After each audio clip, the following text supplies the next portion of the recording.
going on, guys? Welcome back to a new video. Today, instead of sharing a specific deck with you guys, I wanted to go over 8 of the most underrated cards in all of Clash Royale.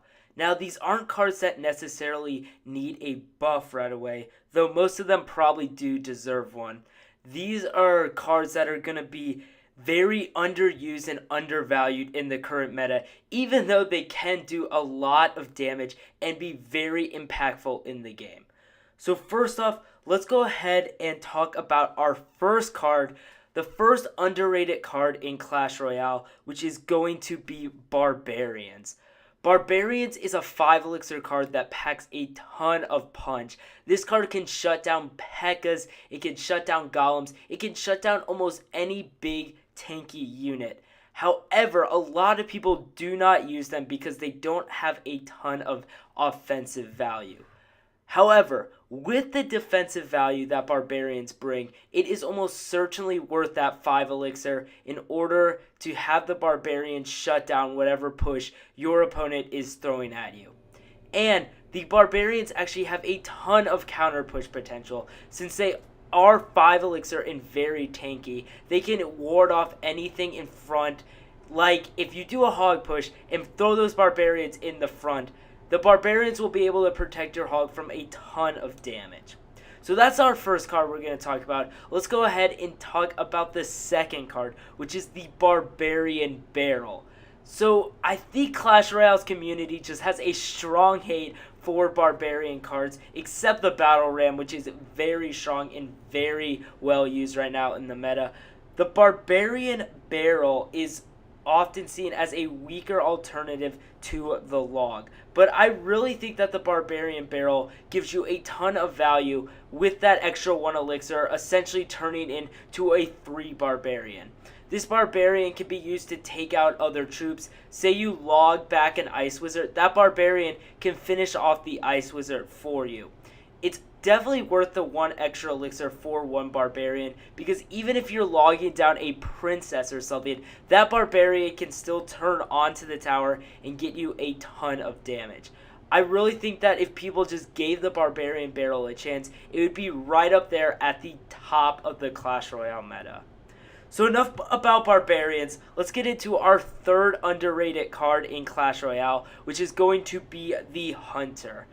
Right now, I think the Hunter is just being completely outclassed by cards like the Musketeer and Wizard, which is just super strong right now in the current meta. The Hunter, though, is very unique because it can do splash damage, but at the same time, it can also do a ton of damage to a single unit. A lot with the Hunter depends on deployment. You're going to have to deploy the Hunter extremely close if you want the damage to be single target and do a ton of damage to the single target. However, if you want to use it to take out a minion horde or something, you're going to deploy it further away so that its bullets can spread out and take out the entire area. A lot with the Hunter comes down to deployment, and I think a lot of players right now in Clash Royale aren't really focused on what the Hunter can do, but instead look for the easy fix with the Musketeer and Wizard. The Hunter can really provide you with a ton of different options and be a great defensive unit when plopped down right on the front lines. So we talked about the Barbarian Barrel a bit, but let's talk about another spell that is very underrated in the current meta, which is the Giant Snowball. A lot of players right now are saying the Giant Snowball is super weak and that it can't live up to Zap or Log. But I think it's great to have that third alternative to those cheap, baity kind of decks to be able to take out cheap and baity cards. Giant Snowball is only 2 elixir, and the knockback effect it provides is worth at least 1 of those. The Zap or Log doesn't have that kind of slowing, pushing back power. Log pushes units back, but it doesn't push them away. So if you're, say, going in with a Hog Rider, you can throw in a Giant Snowball and push units away from the Hog, which will almost guarantee that that Hog is going to get another swing onto the tower. The issue that the Giant Snowball is facing right now is that too many players are attempting to play it like Zap, being able to destroy all those cheap air units. Giant Snowball is mostly going to be used for knockback and the slowing effect, which it really needs to be focused on if it's going to become meta. You should use this in cycle decks like Hog and like Royal Hog decks, where you can push units back and attempt to get a few extra swings onto the tower while slowing down the cards that are affecting your Hog Rider. So the next card we're going to talk about, the 5th of our 8 underrated cards, is the Mini Pekka. The big reason right now that the Mini Pekka is not getting much use is because the Valkyrie has just been completely OP. It is ridiculous how strong the Valkyrie is in the current meta. And the Valkyrie is a strong alternative to the Mini Pekka, especially now because it can do splash and the Mini Pekka is a one-shot unit. However, I think the Mini Pekka is going to be a great card and very underrated because of the damage it deals per swing. The Mini Pekka can take out a giant in just a few swings, something that the Valkyrie definitely cannot do. And the Mini Pekka will one-shot a ton of different units in the game, which is why it is one of the most underrated cards. This card, for the power it packs, should be used so much more in the meta, but instead we see it suffering because of the Valkyrie, which, by the way, should be getting nerfed in the September update. When those battle changes come live, you guys know I'll have that video out for you. But let's get back to the Mini Pekka. It is a super strong card and pretty tanky as well. I really miss the Hog Rider Mini Pekka decks. I wish those would make a return to the meta. So now let's go ahead and talk about a card that was very recently completely changed, but did not seem to help whatsoever. You guys might have guessed it, but we are talking about the Bomb Tower. A lot of you guys might argue that the Bomb Tower is just a weak card in general, but with the current meta we are in, namely the Royal Hog meta, this Bomb Tower is the perfect defense that is completely underused. The Bomb Tower is the quintessential defense to Royal Hogs, and yet all of these players are out here complaining about how strong Royal Hogs are right now. See my video a couple days ago, by the way. But they don't use the Bomb Tower to counter.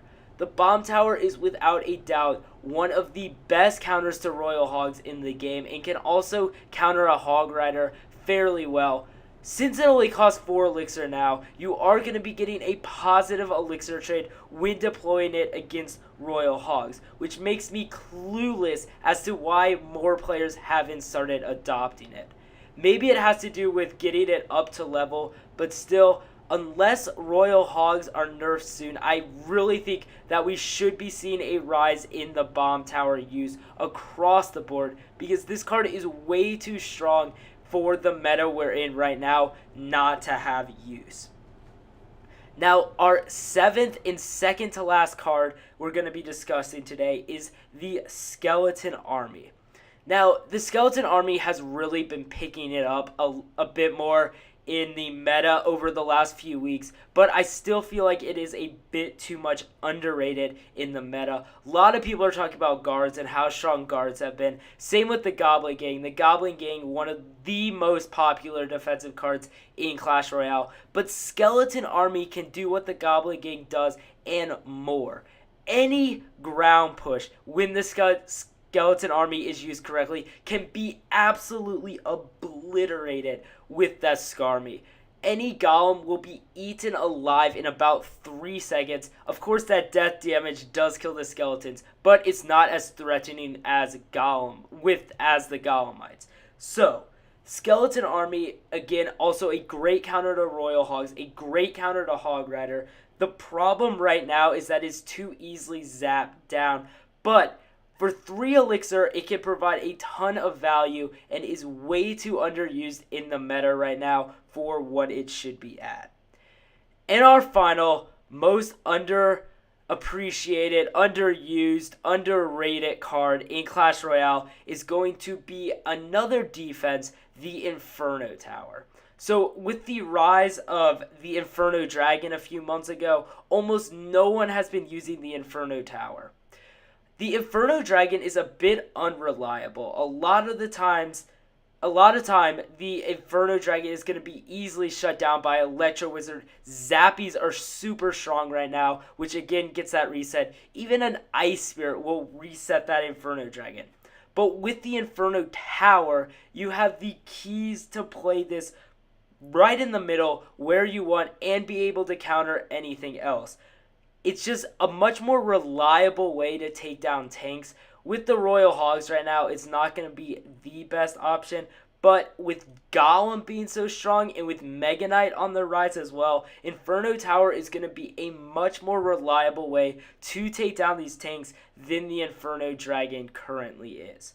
So those are my 8 cards that I think are very underrated, don't necessarily need a buff, but that they're underrated and should be getting more use. Run through them one more time. Barbarians, Barbarian Barrel, Hunter, Giant Snowball, Mini Pekka, Bomb Tower, Skeleton Army, and Inferno Tower. Those 8 cards, consider using them if you haven't already. These cards really deserve the use that they'll get in your deck. So thank you guys a ton for watching this video and listening to me rumble on about these 8 cards. Of course, let me know in the comments section below what cards you think are underrated in Clash Royale. There's much more than those 8 out there. I thank you again for watching, and do not forget to subscribe so that you never miss a single Clash for Dummies video. Thanks a ton for watching. I'll see you guys soon with a brand new video.